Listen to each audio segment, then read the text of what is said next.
I grew up in Pittsburgh, Pennsylvania, then graduated from high school in Pittsburgh and went to Kansas to undergraduate school, Tabor College in Hillsborough, Kansas, a small Mennonite school, and met my wife there. And after teaching for a few years in Kansas, we started applying for positions in Pennsylvania and also in Minnesota, and ended up in Minnesota.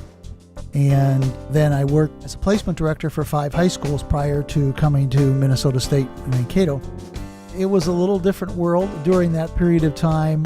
Working full-time with a family of small children creates some additional challenges that many students don't experience. But I think for me that was a good opportunity to develop some organizational skills and parenting skills.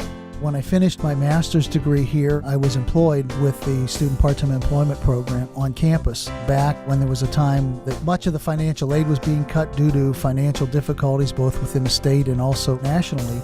And so the institution decided that what they wanted to do was, rather than start to see students not be able to afford their education, they wanted to go ahead and try to help them to find part-time jobs. So I initiated that program in cooperation with the Minnesota Job Services area before moving up in the Career Development Center to a position of Associate Director and ultimately Director for a year. Then the institution decided that they wanted to have a program to try to help students to be successful and improve the retention rate. So then I was moved to the director of the first year experience office and served in that role for about 3 years. And I was then contacted about the potential of serving the director of admissions role. And then ultimately the last position that I had is the interim dean of students. It was about 28, 29 years of fun opportunities. So much of my career has been initiating things or changing things in order to be able to make them better. It was around 26 years I served on the Greater Mankato Airport Commission and have a commercial pilot's license, which I've had an opportunity to bike across America as well as Hawaii and Maryland and the state of Washington and the California coast and across Minnesota, or the ride across Minnesota 6 times.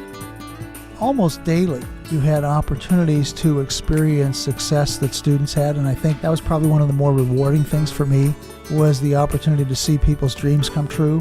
What we do is we help to serve as kind of a springboard to start their careers. There's certainly many things that happen to people throughout their life that influence their careers, but without the opportunity of higher education, many of those doors would not have been open for them.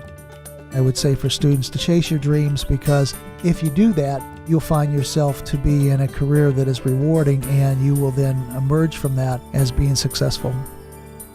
My advice to people would be, look at opportunities that will challenge and stretch your abilities. I think that's something that every student and every person should look for, is ways that they may be able to stretch themselves to a place that they don't necessarily feel real comfortable to begin with, but ultimately will become that. My wife has been my support for a number of years. We just celebrated our 39th anniversary. And then certainly I'd want to acknowledge my children, Matthew and Britta, and the important role that they play in my life and help me to keep me grounded. I'm real appreciative and humbled by the honor of being selected for this award. I'm honored to be able to fall into that category of individuals that have made a positive impression and a positive impact on the university community.